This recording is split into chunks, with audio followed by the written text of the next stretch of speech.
Rachel Cooke was a 19-year-old student staying at her parents' home in Georgetown, Texas during the winter break from Mesa Junior College in San Diego. When her mum Janet left for work at 8 a.m. on the 10th of January 2002, she was asleep on the couch. When she awoke, she decided to take a jog.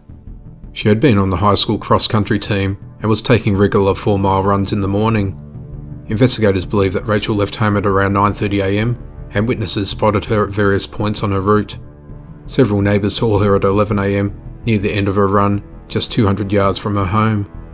Her father, Robert, returned home at 3 p.m. to go shopping with her, but she was not there and had not left a note. Her family became concerned when she didn't return home that day. An extensive search was conducted, but no trace of her was found. Authorities and her family are still trying to figure out what happened to her. On the day she disappeared, an unidentified Native American male in his late teens or early 20s was seen talking to a female jogger, possibly Rachel, on the day she vanished. Also, a late model white or blue Chevrolet Camaro or Pontiac Trans Am with white or black stripes along the trunk and hood was last seen in Rachel's neighbourhood around the time she vanished.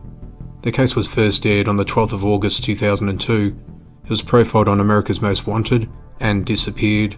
In 2006, inmate Michael Keith Moore confessed to Rachel's murder while in prison for an unrelated murder. He claimed that he abducted her, killed her with a hammer, and dumped her body into the Gulf of Mexico. He was scheduled to plead guilty to a murder when he suddenly backed out of the plea, admitting that he fabricated the confession for preferential treatment. However, authorities believe that his confession was accurate. Despite this, the charges were later dropped. Sadly, Rachel's father Robert passed away in 2014. In July 2017, investigators received a tip about possible human remains buried in a field that might belong to her. Then in April 2018, investigators announced a possible break in the case. They had located and impounded a car that matched the description of one seen in Rachel's neighbourhood the morning of her disappearance. It was a Pontiac Trans Am that was located in Dallas. It was linked to 3 persons of interest in her case. The FBI conducted an analysis of it, hoping to find DNA or other evidence. DNA experts stated it was likely that DNA evidence could still be found in the trunk, even after all of this time. Then later in September, it was announced that it had tested positive for the possible presence of blood. A search was then conducted in Georgetown in December, but it's not known if anything was found. The case remains unsolved. A $100,000 reward is being offered to anyone with information in a case. Bobby Fuller was a big singing star in the 60s. His band, the Bobby Fuller 4, signed with Delphi Records and became famous with their cover of the song I Fought the Law. By 1966, the band was headlining at hotspots throughout the country. On the night of the 17th of July 1966, the 23-year-old left in his mother's Oldsmobile. The next morning, she woke up and found that the car had not returned. At 5 p.m, 14 hours after Bobby had left, the car was back, parked in the vacant lot next to the apartment building. His mother found his bruised and bloodied body face down in the front seat of the car, already in deep rigor mortis. Next to him in the sealed yet unlocked vehicle was a 1/3 full gas container with a hose attached. Bobby himself was drenched in gasoline.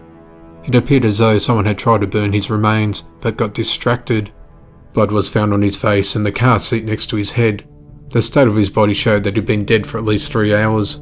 Based on his mother's statements, someone would have had to have driven the car into the parking lot after his death. Despite the evidence, investigators were convinced that he committed suicide.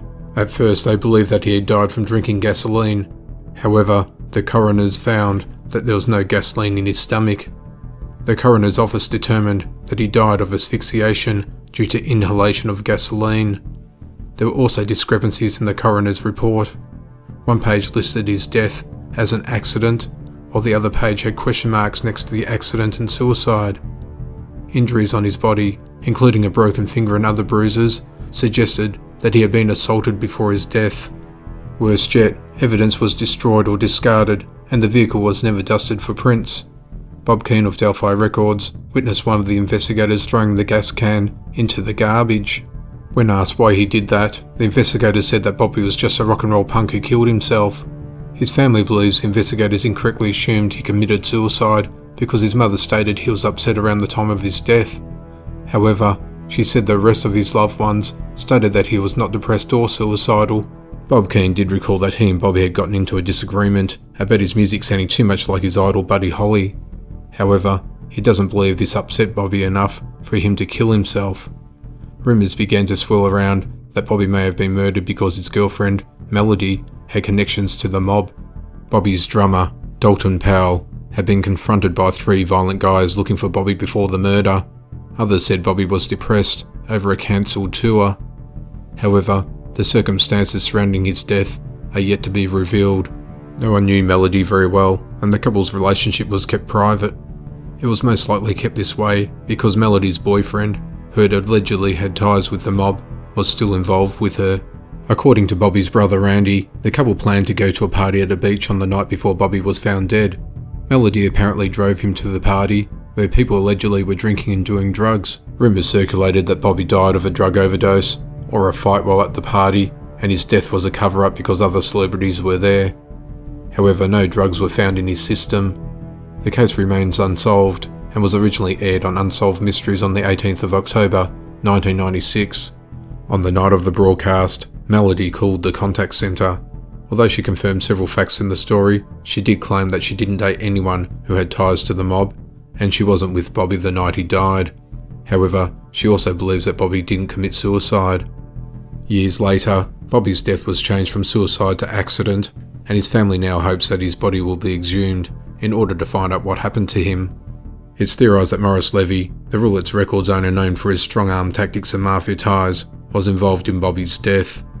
In 1966, Bob Keane signed a deal with Roulette to distribute Bobby's music.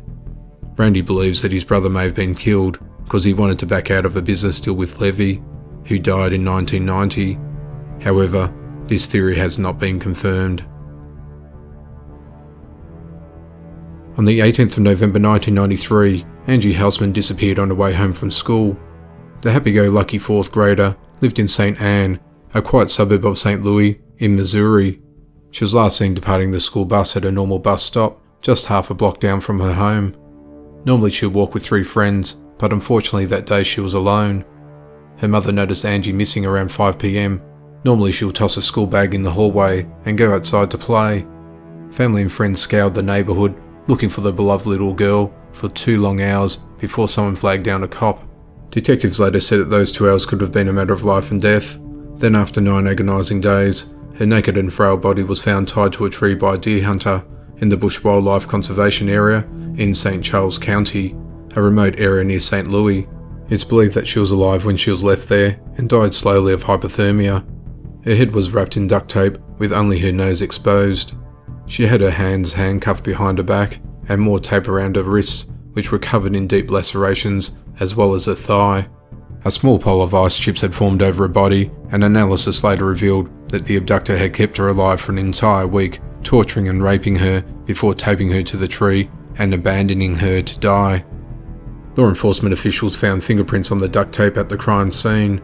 They also discovered a portion of her underwear, in her mouth, and additional pieces in the Dollar General store bag nearby.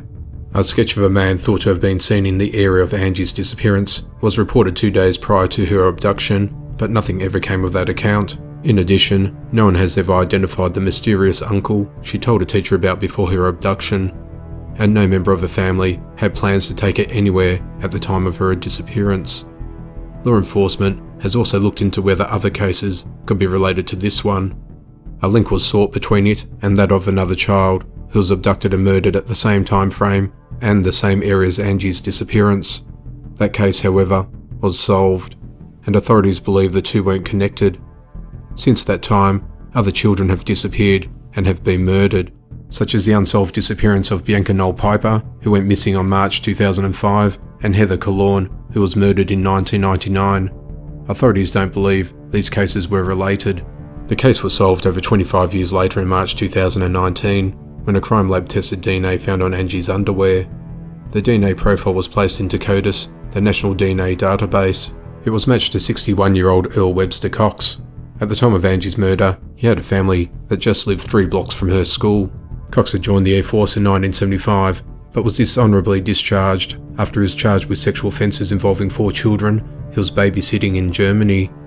He served 8 years in prison before being paroled. He later moved to Missouri, where he was arrested for child abuse in 1992. He pleaded guilty in 2003 to trying to entice a minor across state lines for sexual activity.